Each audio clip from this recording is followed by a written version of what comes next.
Order. Tell everybody, Fred. Thank you, Mr. Chairman. Tonight, we have 4 students from our school to help us lead the Pledge of Allegiance. Araceli Lopez is a junior from Lowell. She's enrolled in the engineering program. She's currently in the junior class planning committee and is a member of our varsity basketball, volleyball, and lacrosse teams. Also, we have John King, who's a freshman from Drake. He's a member of the outing club. He's excited about this opportunity to learn more about our technical areas through freshman exploratory and very interested in painting and design. Also, we have Julia O'Keefe, who's a junior.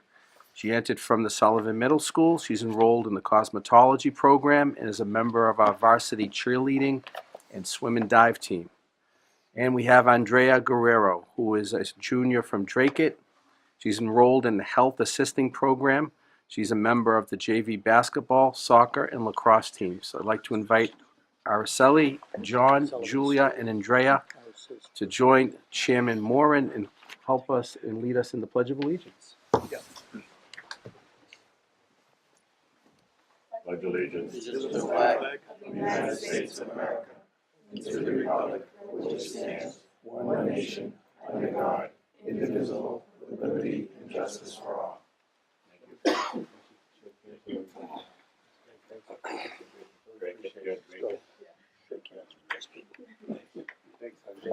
Great, thank you. Thank you. Thank you. Very much. Thanks. Thanks for coming here, you guys. Thanks, kids. Nice job. Good job. Thank you. Great job. Yeah, Jill's got the better end. Amen. Is it an adjective? Thank you very much. Great. I'll go with that There you being an go. adjective. At least where I went to school it was. I thought it was. Being recorded. Roll call. This meeting's being recorded. Mr. O'Hare? Mr. O'Hare? He's here. Mr. Espinola? Here. Mr. Bahu? Here. Mr. Lemay?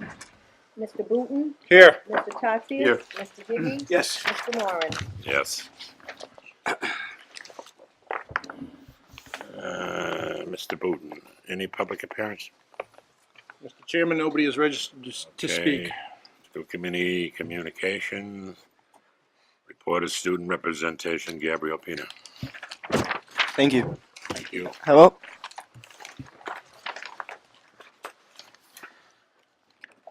My name is Gabriel Pena, and I am here to represent the school committee.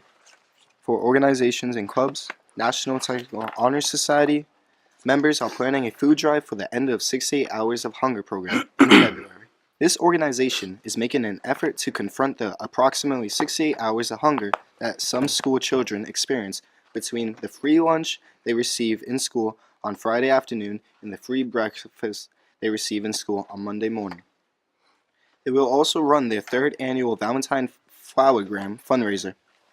They will sell flowergrams during lunch periods. Students will be able to write a note that is delivered to the recipient's homeroom the next morning. They expect to sell at least 400 flowergrams over 2 weeks. 40 students participated in the Empty Bowls painting event here at Greater Lowell after school on January 11th.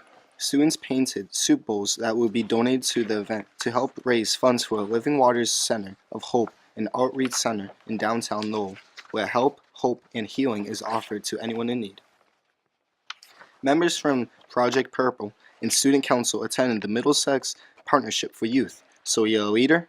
Now what? Student conference on January 12th at Lowell College in Newton. Students worked on developing leadership skills, team building, communication, community service, and problem solving through student breakout sessions. The Greater Lowell Math Club will be hosting the first annual in-house math competition on January 25th after school in the cafeteria. Students will play in teams of 3 in a 2-round, 1 final question Jeopardy like math competition. Topics will include questions in Algebra 1, Algebra 2, and Geometry. The Skills USA in-house award ceremony will be held on Thursday, February 8th, in the lecture hall at 6:30 p.m. All students preparing to compete at the district competition in March will be recognized. The sophomore class committee will continue to meet to discuss possible after-school activities, guest presenters, and ways to improve school spirit. The committee is also discussing an end-of-the-year activity for sophomores who have volunteered and contributed in school events. Drama club students have completed their auditions for their spring play and are working on rehearsal for their performance of Sandbag Stage Left or One Dead Dolly. As for Greater Lowell's athletics, indoor track has had a very successful first season, qualifying several athletes for MIAA state competition. The team will be vying for the league championship at the CAC meet on January 24th. Wrestling is having a lot of success while competing against some of the best competition in the state. The team will look to continue this success at the CAC League meet on January 24th and into the MIAA sectionals on February 10th. The swim and dive team is currently unbeaten in the dual meet portion of the season and will look to finish strong at the CAC meet on January 31st and February 1st. They have also qualified several swimmers for the MIAA meet in February. Boys basketball is hitting their stride, heading into the tough week portion of their schedule. The team has big home games coming against Chelsea, Whittier, Mystic Valley, and non-league rival Lowell Catholic. Girls basketball currently sits at 7-1 on the season and is in prime shape to compete for the CAC League title, as well as qualify for the state vocational and MIAA tournament. The Windsor cheer team will be competing in several invitational competitions, as well as the state vocational championships in the coming weeks. They will look to once again be crowned league champions and qualify for the regional and state competitions. Thank you. Thank you. Good job. Approval of the minutes for December 14th, 2017. Need a vote. Mr. O'Hare by Mr. Gigi. Mr. O'Hare? Yes. Mr. Espinola? Yes. Mr. Bahu? Yes. Mr. Lemay?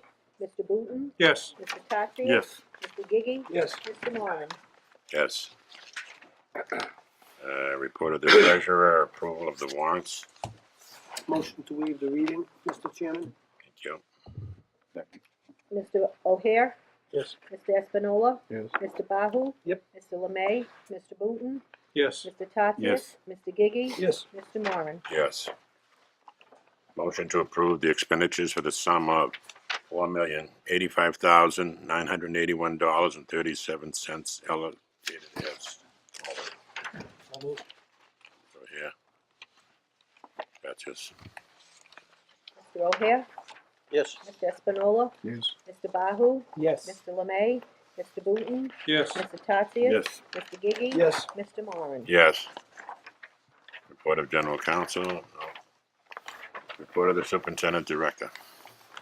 Thank you, Mr. Chairman. Before I start my report, I wanted to mention and thank Mr. Byrne, his maintenance and custodial staff for their hard work during our past couple weeks of weather issues that we've had in our school district. I also want to thank our parents for their patience. I know it's sometimes difficult when we don't have school, but obviously I think our first concern here from an administrative standpoint is the safety for both staff and students. But thanks goes out to Mark Byrne going forward. Hopefully we'll get a little bit better focus from Mother Nature as we go forward. Just one thing, Joe, that was on my thing for tonight. That was appreciative on my part for you letting us know, keeping us up to date. I don't think I've gotten more phone calls for one incident at the school at one time to see if there was school, what's going on. And I think the climate around with what was going on and the way you guys handled that and the way that you guys put the school back together with pretty much minimal, if any, interruptions, you guys should be commended for it. Mr. Chair, I just had a question. Do we have specifics, or are we going to get a report on what was damaged or? Yeah, not this evening. I'll have a full report for you, probably even before the next meeting. Great. With items. We just to give you an idea, we have met with the insurance company. They've been here. They did a site visit, and they're in the process of preparing opening the claim. We've opened the claim, Okay. but we're just about complete from our end in terms of the repairs to the electrical panel. This Saturday they're doing a transfer of a few more fuses, and that should complete that. And now it's the potential cost issue that we have to incur, and then the insurance company claim to go forward. Is there I anything? think we against- kind of get crossfired here. We're talking about more than one thing. We're talking about the storm and what's transpired in the last week, and then we're talking about the other event with the flooding, correct? Right. Yeah. But he was thanking the staff for keeping everything together and keeping the school open because of the broken pipe. That's why I was asking about the pipe. Do we have any recourse against the architect who designed that or the installation? Don't know yet. The main issue is the pipe was an existing pipe that was there. It wasn't Okay. something that was part of a building project. It's probably been there since the school was built. And it potentially is looking at why wouldn't someone see that during the design of an electrical outlet. That might be the main concern. Whether we get to add that to a potential claim against an architect down the line, unseen yet, but perhaps that may be something to look at. Thank you. Number one item on the report, I wanted to give you a verbal update of the 8th grade open house. This was an outstanding event. I know many of you have been part of this in the past and been involved in it. Obviously, being the first open house for me, it was just amazing to be able to see the amount of people that attended our school, the interest in terms of our programs in our school in general. Just for me to be able to query some individuals and why they wanted to be here, and the positive feedback of the reputation that we had was a really nice thing. I also want to thank the staff too for their work in terms of preparing some of the demonstrations and displays. We had displays everywhere throughout the building. I particularly want to thank Ms. Davis, Ms. Martinez, and Ms. Encarnacion for all of their hard work and some of the organization of some of the logistics that went on. There's a lot of logistics that night. That happened within our bad weather, snow the week before. We're able to clean out our parking lots pretty well and have a fantastic open house. We don't have a set number because we don't click people that come in, but from what I'm told, we have just about the same amount of people that have come in the past in terms of the school. So good work for all our staff in terms of our open house. I was really proud to see everything happen like that. Item number 2 is the cooperative education report in your packet. Again, we can almost say this every single meeting. It pretty much mirrors what we have last year. As you know, this time of year, in terms of some of the trades, it's sometimes difficult to keep kids in placement because of weather-related issues, especially outdoors. The director, I meet with her weekly, had mentioned to me that she has a whole host of kids going out early February, so that's a good thing. Kids come and go, as you know, you've been exposed to this. Sometimes kids come back because of discipline issues, maybe because of academic issues. And we obviously have many people who are looking for opportunities. I also appreciate you individuals who bring you're out in the field too, you bring that to my attention, so thanks so much. Number 3 is the grant report as requested in the packet that highlights 2017 and 2018 to date.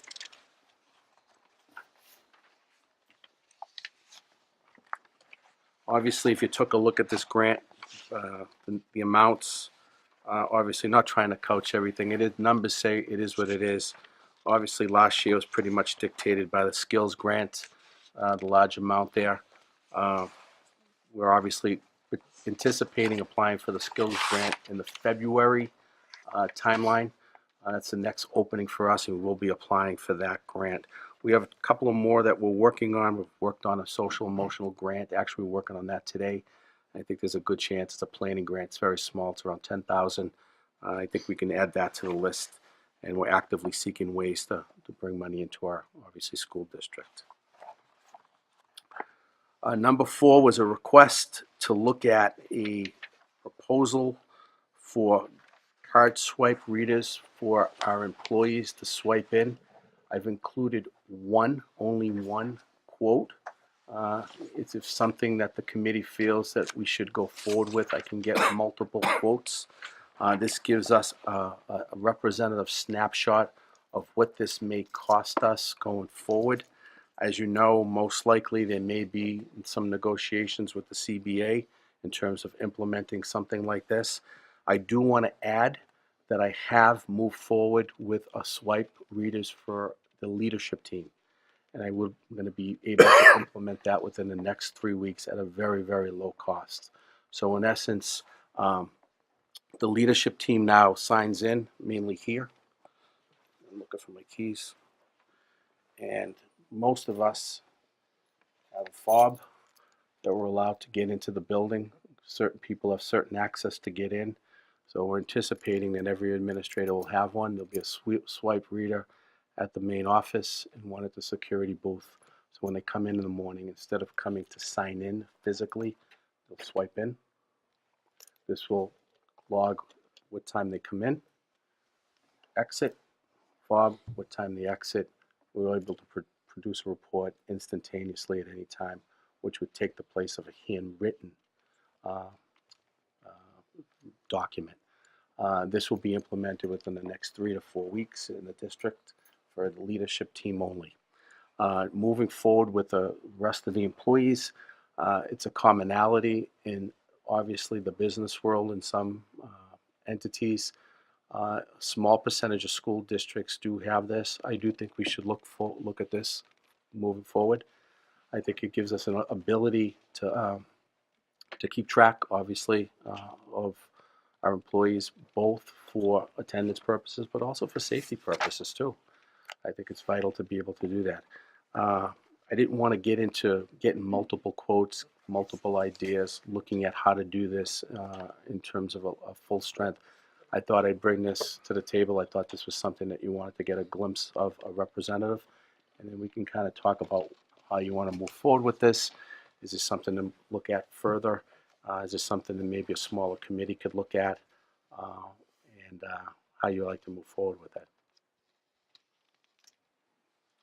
I'm very interested in implementing the system. That's why I raised the motion. I think it's very important for safety to know who's in the building in case we have a crisis. And it says 18, 9, and 1. How big a system does that actually support? Does that support the employees, all of the employees? And can this be expanded to potentially students down the road too? This is just the employees. Could it be expanded to students? We would most likely, based on just the basic discussion I've had, we'd have to incorporate more card readers. These card readers are about, they look the size of an iPhone. We'd probably have to think about more of those, obviously, in the building throughout every door, almost every door. Mark had mentioned to me that was something that came up during the building project. It was a small discussion, and the price range was more like $500,000 to be able to do that, he had mentioned, and to get one in each door.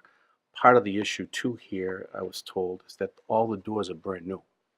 So we'd have to relook at doing every door again.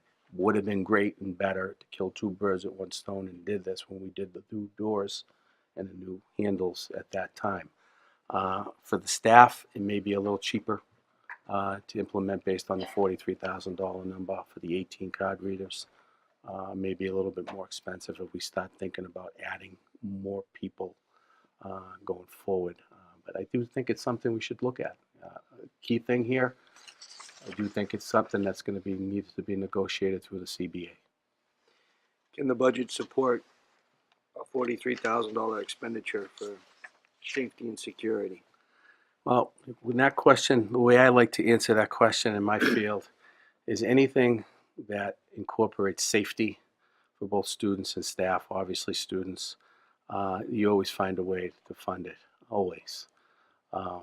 Is it a priority in terms of some of the other things, like example, cameras, more cameras in our building for secure areas probably takes a second tier to that. But if this is something that us as a committee decide that we want to look forward and go forward with, yeah, we'll find a way to do it. Me. I had one, Okay. just Go ahead, one sure. quick follow-up. No problem. Can this be implemented in phases? Yeah, this is really dictated not by the fob, by the card readers, and the card readers connected to the door or the area. So we can actually lower this if we want by having less card readers. How does the patents work? We haven't really studied that. We gave them the number. They looked at the square footage. They did the math that way. If we start looking at patents and where these things need to be and how many people are looking at that, I think that's more of a study. That's where it could come in a little bit more. Or if we have less card readers, it'll come in a little less. The card readers dictate, not the actual cost of the card readers, the connection to the network of the card reader. Thank you. Mr. Lemay. Mr. Superintendent, I would like to think that down the road, we could probably look at also, from a security standpoint, these proxy cards. My former business, we all had proxy cards. Back in the day, they used to have the old clocks. The watchman used to have to go around and wind the clock, you know, to make sure that they hit the rounds, the inside round, or whatever you want to call them. These proxy cards can just be computerized as far as access. You can limit where a person can go and this and that, but like you said, it registers what time you were there, what in that area, and it might be beneficial interior wise too when you have security on. So Sense. I'd like to see that maybe incorporated. That's a good idea. The other thing too is I consider the staff and the employees to be a vital asset of Greater Lowell Tech. And I think requiring them to come in and sign in and report is a little bit, I call it demeaning or like school-like. And I think these fobs give them a lot of discretion and freedom and gives them a lot of respect that they deserve. So I think it's a real advantage for the employees. I also think it's an advantage for security and safety. I agree. Any question? My suggestion to the committee is that maybe one or two of the individuals here can meet with me to develop and think about maybe more specs to bring back to the full committee. If that's okay with everybody in terms of some implementation steps. Perhaps get 2 more quotes, get a better feel for the money piece. And I think I need to do some work with Mark about some patents, people patents, where people walk, how people get in, how people exit, which is pretty easy to do. It's an hour's work. Does that actually have to go out to bid where it's a pretty hefty number? Yeah, well, if we, at some point, we have to make a vote as a committee because of the new change for the $50,000 limit. At this point, we haven't made that vote. We'll get there to do that. But under 50, the way it is now, yes. We make the vote first. Anything over 50, then we can. I'm going to guess it's maybe a little bit more because if we're going to do this, I gave you a representative look. This probably going to be a little bit more than the 43 to do this right. Do we know of any other schools that have implemented this? Yeah, there are many schools that do it. And mainly, it's for entering buildings.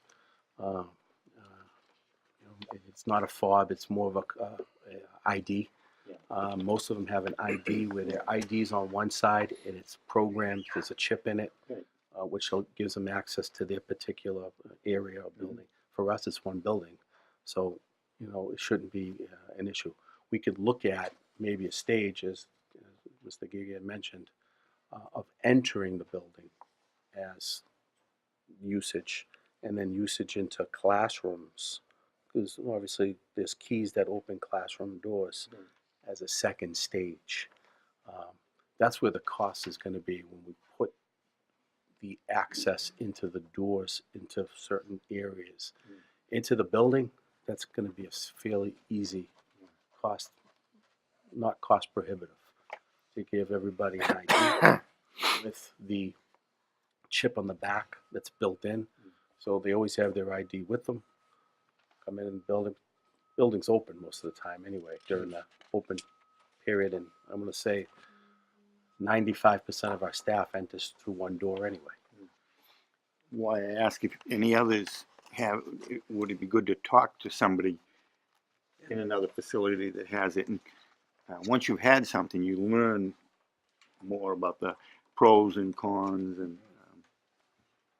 Like, I'm learning right now that we should have put them on the doors when we did the rehab. Right. That's right. Yeah. Well, that's would have, could have, should have, you know. Okay, so Ready to move on? Thank you. It's moving. number 5 on the agenda, I wanted to include to you my winter reach out letter that I sent to parents via email. This came out about a week ago. This is just an FYI to give you an idea of some of the communication I do with parents. So this is a one-pager. It's always a one-pager. People are not going to read more than one page. Just to give everybody a heads up on some of the things that are happening in our district. Also thanking the parents for some of their work during the weather issues that we've had.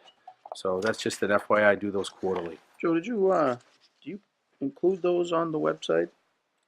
That's not on the website. That was a direct mailing. Good suggestion. I could put on the website. Actually, it's going in the communication bulletin, front page of the communication bulletin. It's a fairly easy thing to do. Yeah, sure is.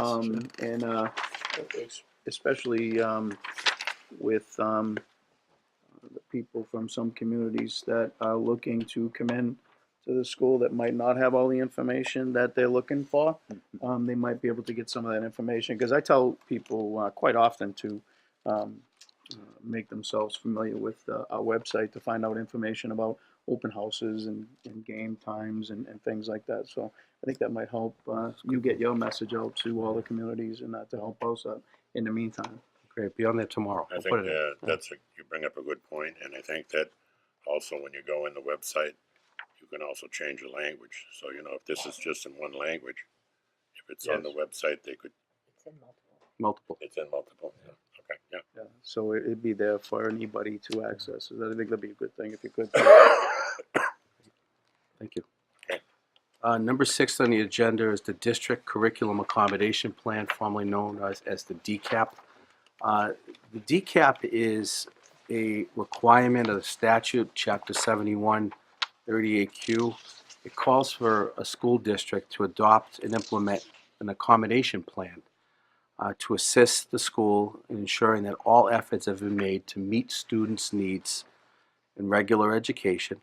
Potentially when kids struggle, it gives teachers an opportunity to be able to look at some of the major goals within the building, to look at what they can do to provide appropriate services, alternative services for kids before they potentially get into an area where they potentially need more services, perhaps. This is a common document. It has been in the district here. Every district has one. I have asked Mr. Albert and Ms. Encarnacion to work on this in September. They've been meeting with multiple teachers and administrators to revise our DCAP. I think this is a powerful document and an underused document in school districts, because it does give us an opportunity to be able to address, you've heard the term before, a response to intervention, but more importantly, in lay terms, what happens when a kid struggles? What do we do? What are some of the factors that we work on? Just as powerful for our teaching staff, it's powerful for parents to be able to see. When someone says, my child's having trouble in the transition into the 9th grade, what are you doing? Well, we can verbalize that, but we also have a plan. Plans, as I mentioned, I think I said this in the past, plans are only as good as how you implement it, because most of these plans stay on the shelf. I do believe this document is a powerful document. I've asked them to come talk about their process and summarize some of the work that they did, and how this can be a tool that we could use in our school district. Tracy, Jeff, come on up. Thanks.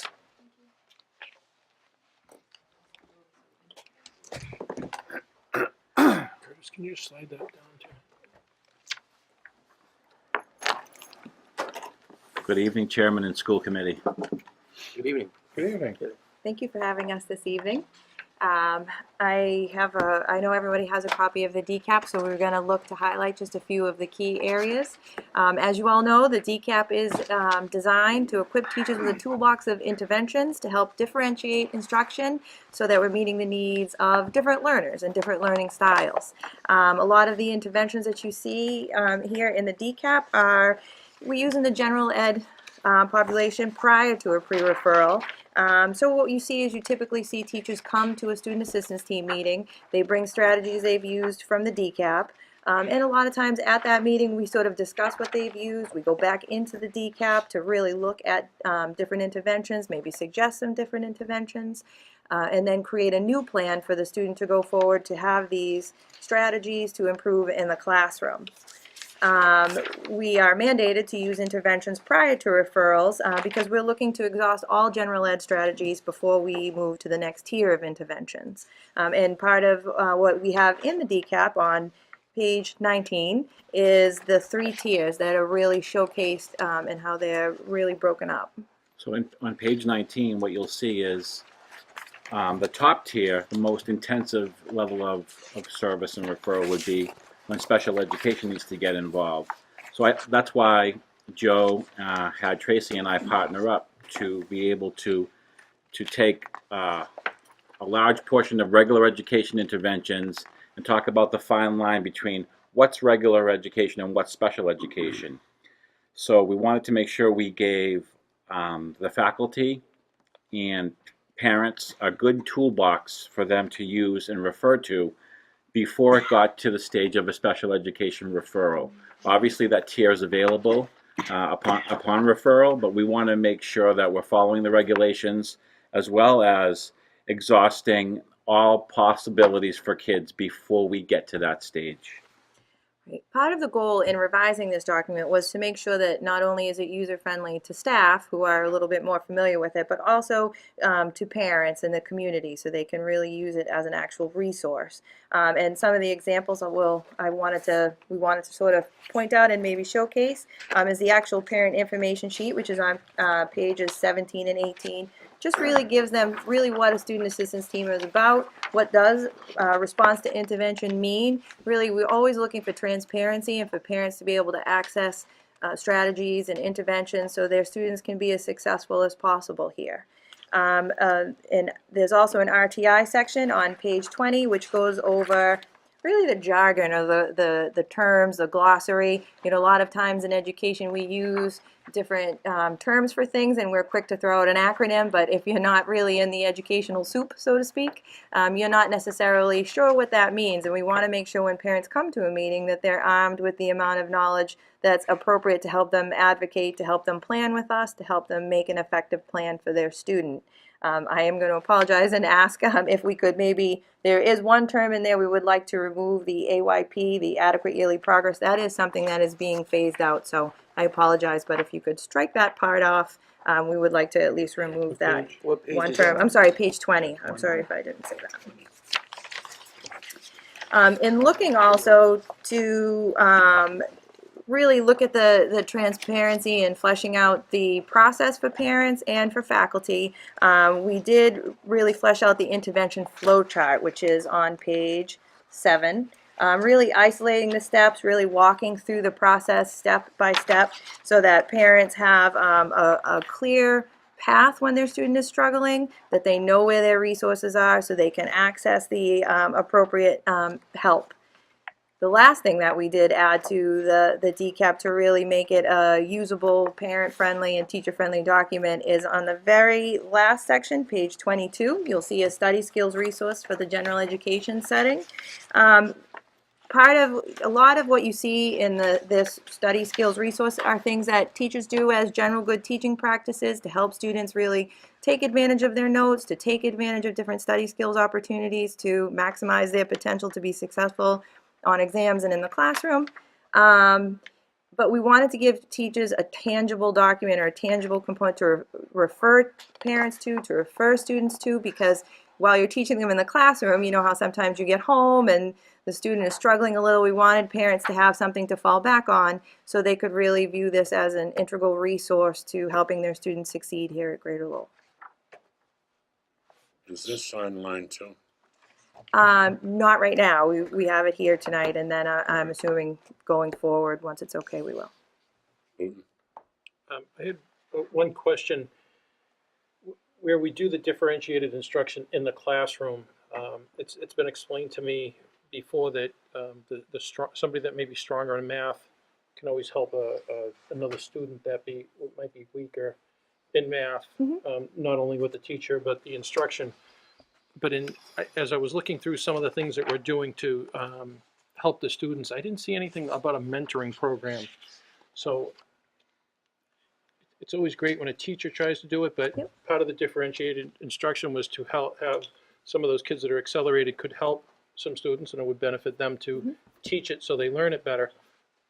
Why not, just throwing out an idea, have a senior maybe help a freshman who's struggling a little bit with maybe mentoring, tutoring in that design, who's possibly gone through either a child that was on a 504 or an IEP, helping another child with a 504 or an IEP.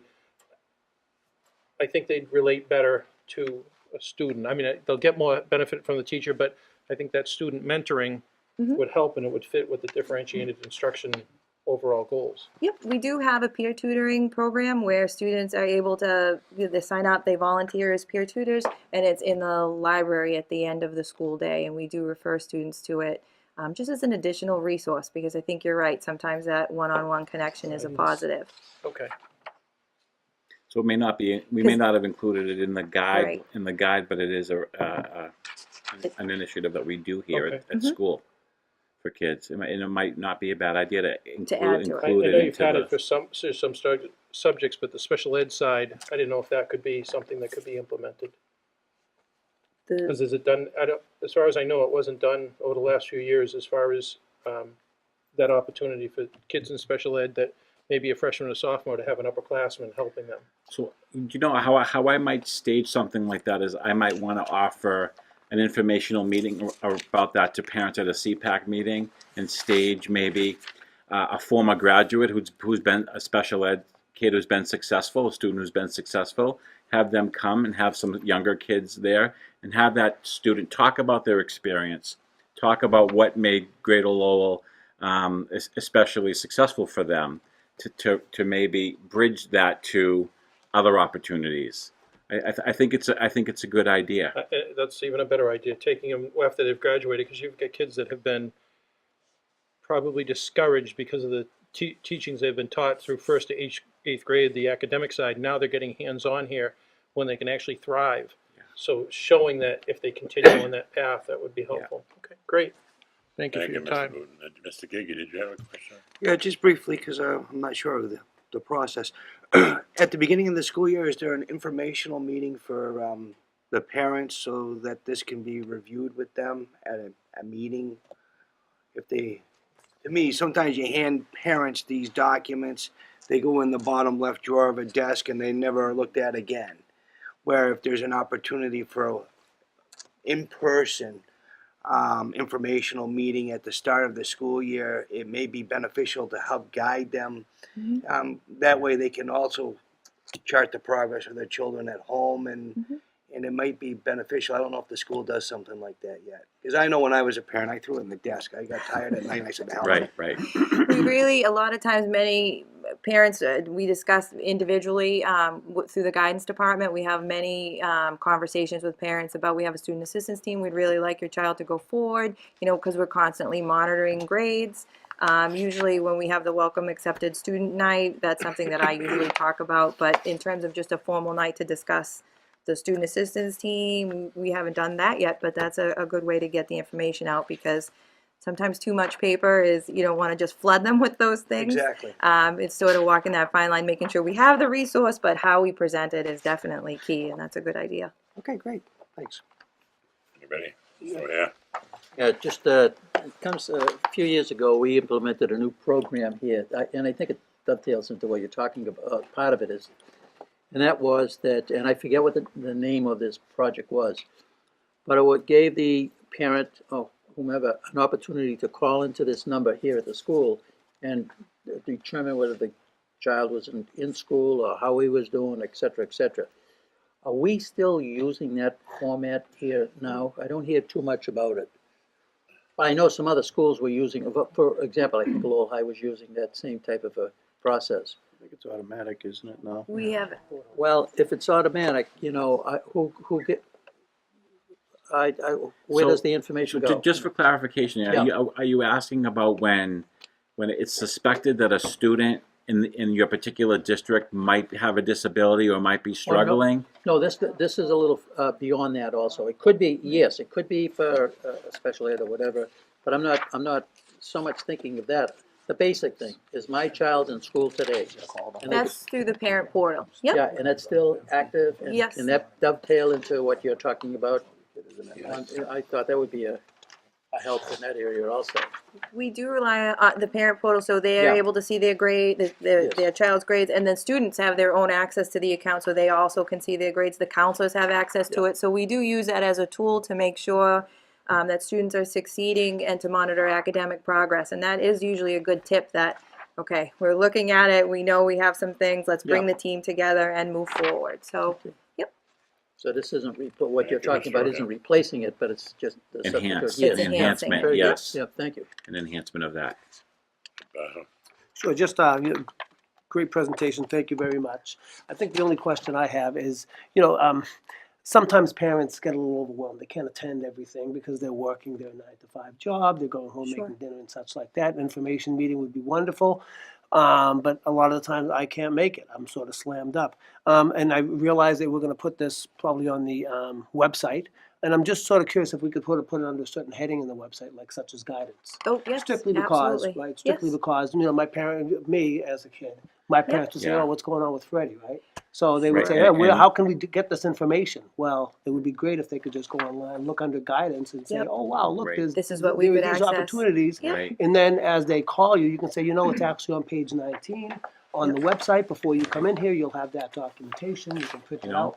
Have a it- general it- thought process it and could then potent- come and meet with us. Sure. Or you can meet with us on the phone and you can see it. We can go right through it, in right. front of you while Anything we're to get speaking. the document, and I think, into the parent's hand and to make the information as accessible as possible, I think is a plus and definitely works to make the students more successful. So I think that's good. An example of that could be if you went under guidance to a drop down, and if the drop down said, my child is struggling, and you clicked on that, because that's what parents, they see that, they go right to that, and they open it, and they see all these resources. Sure. That might be a good way to go. Absolutely, because there's ways we can put in keywords, but sometimes when you type in a keyword, you just get so much different information that you're Right. not Sure. looking for, you begin Right. to get frustrated. Yes. Right. So Yep. that would be a pretty good thought, Jeff.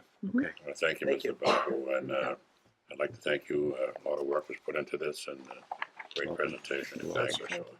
Thank you for Any having other us. questions? It's a conclusive report. Thank you. Good job. Thank you. You dismissed. Thank you. Thank you. I waited for that. Make sure you wave your fob. Make sure you take your keys or you'll be stuck here. Yeah, that's Thank right. you, Marie. Report of the business manager.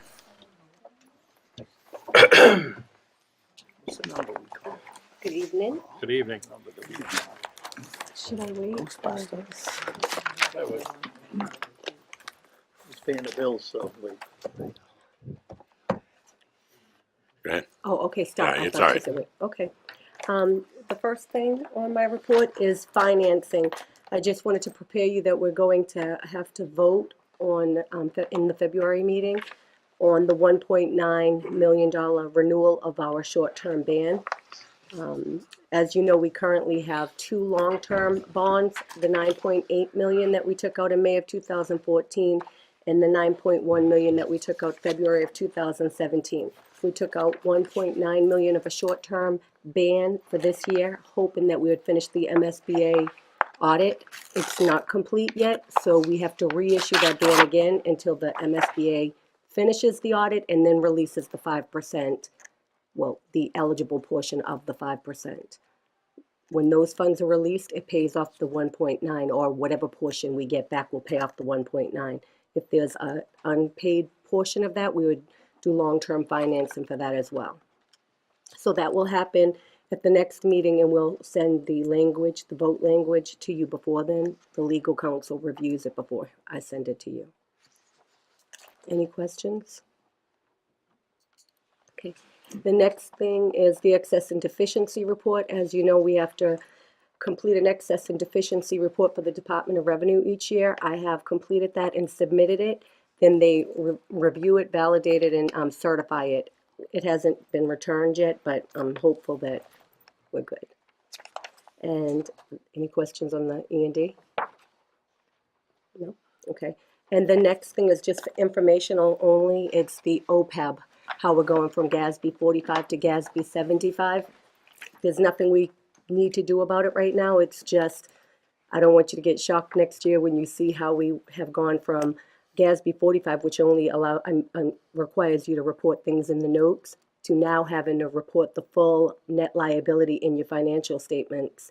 So all of those future post-employment benefits that we would have had in the notes of our financials are now going to be an actual liability. That went into effect June 15th of 2017, any fiscal year after that. And we just had our evaluation done again in November. The actuaries did a full valuation, and we were like $39 million. Really? But that's just, it's happening to everyone. We're all in the same boat. That's what the auditors say, tell me. So I just wanted to give you a heads up. So next year when you see your financials, we didn't go spend a lot of money. It's just the, it's just the OPEB liability. What brought this on, do you know? Why they're GASB. requiring this? Yes, GASB has determined that they think post-employment benefits are actually like a form of compensation, and it should be accounted for as such. So they made the change. They want, I have literature on it. I mean, it's very complex. But yeah, they changed the accounting rules. It's GASB 45, now GASB 75. So now I'm hearing that they want to document it in public Exactly. budgets across the state of Massachusetts, from every school district to every town to anybody that operates public money. Absolutely. And the good news is that we are ahead of the game. As you know, last year we accepted and established the trust, and we assigned officers, which we do need to make, some changes, update that. We also budgeted $200,000 this year for an OPEB contribution. We are in the process of applying through PRIT. Joe gave me the go-ahead to start moving ahead with the application with the state, so we could use that as our funding vehicle instead of finding our own investment firm. So we're in the process of doing that. Any other question? No. Thank you. Thank you.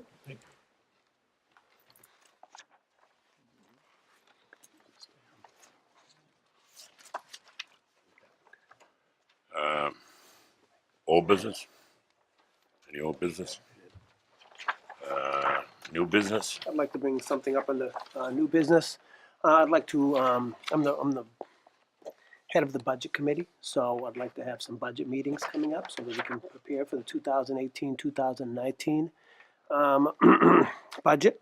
Therefore, I'm hoping that our subcommittee, and I have spoken to a few members of the subcommittee, to have our initial budget meeting on February 1st, and then 4 weeks later, have a budget meeting for the committee to go ahead and see pretty much everything that has come from the discussion of our February 1st meeting, to see hard copies of it, to discuss it further in case we need to make any new changes or anything like that.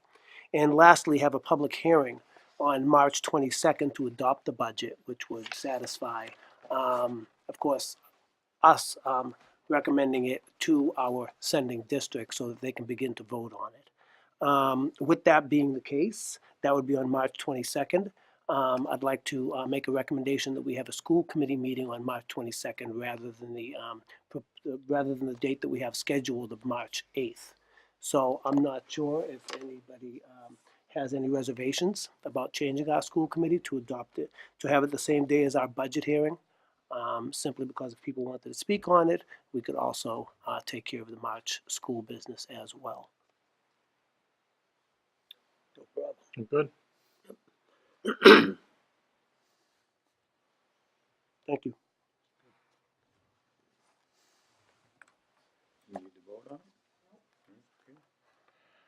And Cheryl, you'll send that around? The date, so it gets logged in the calendar? Okay. And then we're taking the 8th off? All right, great. 8th, March. One comes off, one goes on. Actually works better for me anyways. Yeah. all right. I have no objection to it. I just think that, we set up a list of committee meetings, we do a schedule, and then as the year goes on, we keep changing the dates. I think in this particular case, it makes sense to accommodate the finance, the budget. So I'll go along with it. Anybody? Thank you, Mr. Chair. Okay. Committee person motion by Mr. Espinola to amend the school committee policy and the Greater Lowell Regional Agreement to change voting at the March meeting to be effective April 1, to voting at the December meeting to be effective January 1, for the annual reorganization of committee and election of officers beginning with the November 2018 election open for discussion. Mr. Espin, Second for the purpose of discussion. that's what I said. So what I made this as new business last meeting, for people that may be watching at home that haven't been following the meetings, and this might be new to them, due to the one man, one vote scenario that we are now being reorganized, that we have to run instead of May's, the towns run in May. Everybody will be running in November. I just think that this is more of a housekeeping issue that'll set it up more cleanly for everybody, because we'll all be running in an election year on the state election on the Novembers. We had a discussion last time. Anybody else have any questions? Makes it more simple. Did you have a question, Mr. O'Hare? No, I do have a question, but I don't really think it fits in here. I know when we say we're gonna get in line with the new, I don't know whether any of us have filed campaign statements because of this last election that just went on, even though we weren't running for office, but I ran into that problem with one of the agencies, I don't know what the state says about it, but that's one thing that's happening. We're gonna have to file, I think we're gonna have to file campaign reports. Well, this is just until everything gets organized, at least twice a year now. No, we've had to file campaign finance reports. I have. Just once a year. I just I was. If you have a committee or you have expenditures, you have to file. I actually CPF. filed 2 times this year already. Yeah. But most of us did not have to run for office, but still we have to file the report. You have to do that all the time. Yeah, January 31st is the next Yes, one but that's we due. changed the time limit of when people are gonna be in office on this one man, one vote. And that was the issue. My name wasn't on the ballot. I don't know, some of the others' names weren't on the ballot, but still, we were running in somebody else's box at one time. Mhm. Was just an extra. Okay. So instead of filing a campaign report, we're gonna file, some of us are gonna be filing 2 or 3 times a year, temporarily until everything gets settled. Mr. Booton, you had a question? I did. So the election's going to be first week of November, as it typically is. I guess I'm not understanding. Are we? When will those who are elected? Excuse me, Mr. Booton. I think the way I understand it is that we will reorg this year. Do that. No, And I then understand this it'll year. change later. Change. I'm asking the question. So the election will take place in November, every 2 years for some of the members.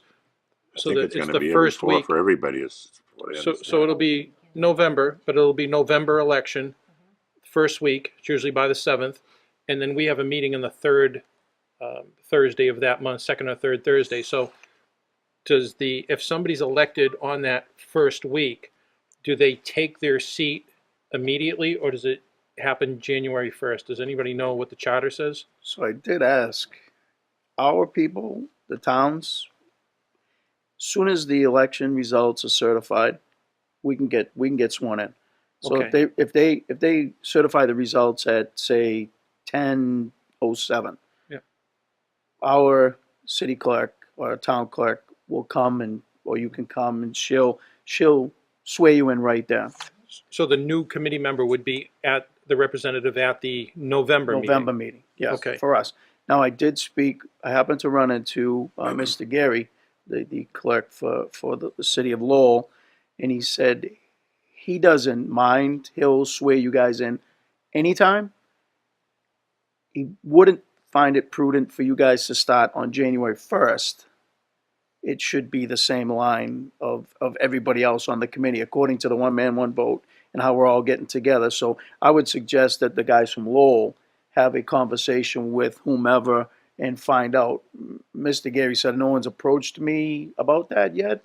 When he says, but I'll swear in them any time. But he says I don't know who makes the call is when the Lowell people actually take their spot, because he wasn't familiar with how it happened prior. But the city officials in the school committee and the city council, they get elected in November. They take their office in January. How do you guys do it now? I was, You get elected, Yeah. you get elected in November in the city of Lowell, yes. and then your seat begins in January. Okay. So I would just ask if we could get clarification before the next I'm meeting. okay with that. Yep. Because if the Lowell people aren't coming in until January 1st, they wouldn't be able to vote in December. Would that? Yeah. No. This It's just came out to me today. I would have tried to get it answered first, but It's a good point this because is new. we want to make this a housekeeping issue and make it more clean Sure. and more prudent and have it smoothly happen. And I'll say this because when I took my seat in May, there were people that just got sat in their office positions. And if someone had lost the election, we would have been looking to reseat people. Right. So I was like, why do they do it in March when we're getting elected in May? So I have absolutely no problem with putting this back on the agenda for next week and our next meeting. And if you guys could get together with whomever you guys have to talk Send an to and email find out ask what we can do. legal what their opinion is, and I can Mr. bring that Espinola, forward. I'd like to, I think that this has to go to a subcommittee for discussion. I don't think it's gonna happen in 1 month that you're gonna get an answer. I I think think we that- would. You Yeah. do? I believe we can get that answered pretty quickly, Mr. What Chairman. answer is that? When the Lowell representatives, for example, will take their seats, whether it be January 1st, like the city council does, or if it would be immediate, like the case in Drake and I assume Tingsboro too. Yeah. So I feel if we can't get it by next meeting, then we may need a subcommittee meeting, but I think perhaps you can get that answer. I don't think that this whole thing is gonna happen in a month. Well, it's not. Take over a year to do because it has to. Yes, No, I didn't say anything about a month. but we have to You take the just said first the next vote. month, you're gonna bring it up next month. Right, We'll for vote on us it. to vote on it, Yeah. and then it would have to go. All I'm gonna do, Mr. Chairman, is email And I'm just looking for our city. clarification, that's all. All I'm gonna do, or suggesting that I can do, is email our city solicitor and the chairman of or whoever's the head of the election department, Ed Matchek, and ask them for clarification is, if we get elected in November, when does the person That's actually fine. start? Then I can come back to the meeting. We could vote on Mr. Espinola's motion, and then that would need to go to the different towns, because the towns are all gonna need to change the charter too. And that's exactly Right, what so needs to happen. This needs to start now in order for that to happen before the end of the year. That's what happened in 16 when Mhm. I was reelected. I know the Plan E charter, as far as the city goes, as far as council and school committee, that's through the Plan E charter. It's quite explicit. As far as the regional school committee that came into existence, 74 or 75? I don't know what the provision is. I'd have to look at it, but I don't think the clerk knows. That's why he wants to research it, but We as can I know, ask when I them. got elected November 16, I was sworn in. You're sworn in, you could be sworn in the next day. Yeah. Yeah, and the same thing with, I was already an incumbent, and I got sworn in with the rest of the, separately, when the council and the school committee that, Oh, you get sworn in again. Okay. Oh, yes, all right, because you were, yeah. my 4-year. All right, well, let's move on. You have a question, Yes, Mr. Bajo? yes. I don't know if I have a question, a statement, I'm not sure what I have, but let's see how it turns out. I think it's a good motion, I think it's a valid motion, especially considering we're all gonna be up for re-election in November. Actually, not all of us, but 5 of us. No. There'll be 5 of us, there'll be myself, this seat, sitting right here, Mr. O'Hare's seat, I believe Mr. Tatsy's seat, Mr. Espinola's seat, and Mr. Giggy's seat. So we could very well have a turnover of school committee members. With that being the case, 4 of our school committee members, the towns, once you get elected, you are in that position in that same moment. Okay, that 8 o'clock and 8:30, whenever the votes are counted. However, in the city of Lowell, they go by that planning charter that Mr. LeMay was referring to, and we get inducted in the month of January 1st. So I think for the sake of argument, for the sake of discussion with the city solicitor, you might want to word that, Mr. Booton, if you want to go ahead and send that email, that we do have towns that get elected and immediately they are a sitting member. And in the city of Lowell, for the sake of that one person, one vote, and not to have any more challenges or any more confusion, maybe we should all get inaugurated pretty much before that first meeting, which would be fair. And then at that point, if we did find that was the case, we could probably go ahead and make a vote on whether we want to begin to move this forward. And I'm sure we could have some type of answer sometime over the next month. I question if we ask 2 people, because sometimes you ask 3 people in a room or 2 people in a room and you may get 3 different answers. So I might just recommend, emailing to the city solicitor, let her come up with that conclusion, rather than try to have one person say, well, I think this should go like this, and another person go like this. What's the most legal way? That's my 2 cents. I don't think any of it was a question. It was a statement, so now I have that answer. Thank you. You never know, the Secretary of State might have to weigh in, because he's in charge of elections. I guess I have a question, Mr. Espinola. Or at If least- you modified your motion to have it be done at the January meeting, that would negate this big question here, and then we could move forward with a vote tonight. I would vote on it tonight. We have until November to figure this out. So, I mean, it was something I brought up under new business last week. It seemed like no one else had a problem with it. It just to me, I personally, from my own experience, from that May when I took over, and I replaced somebody on the board, if that person was a person that was one of the elected members to the offices of the board, that person would have been an open seat, and who takes that over? And it struck me as odd in the beginning, right off the bat. So having this, we're being reorganized again, and having known in the past with this one man, one vote thing that we've had to adapt to, I find it, especially in this time, that we should come up with something that is amicable to us this time, and we present it to the accommodating districts, and this is what we want. Could you just approve it? And basically, January, February 2020, 25, whatever. I just think it needs to be addressed. Well, may I? Well, based on this one vote, one man, one vote thing, it would be pretty peculiar if, the townspeople, and there's gonna be 5 seats up for election this upcoming year, 3 from towns and 2 from the city. It would be pretty confusing if we had the same charter where if you get elected in November and you live in the city of Lowell, you don't end up on that seat until January, simply because 3 of the members would be from towns and they would be members right away.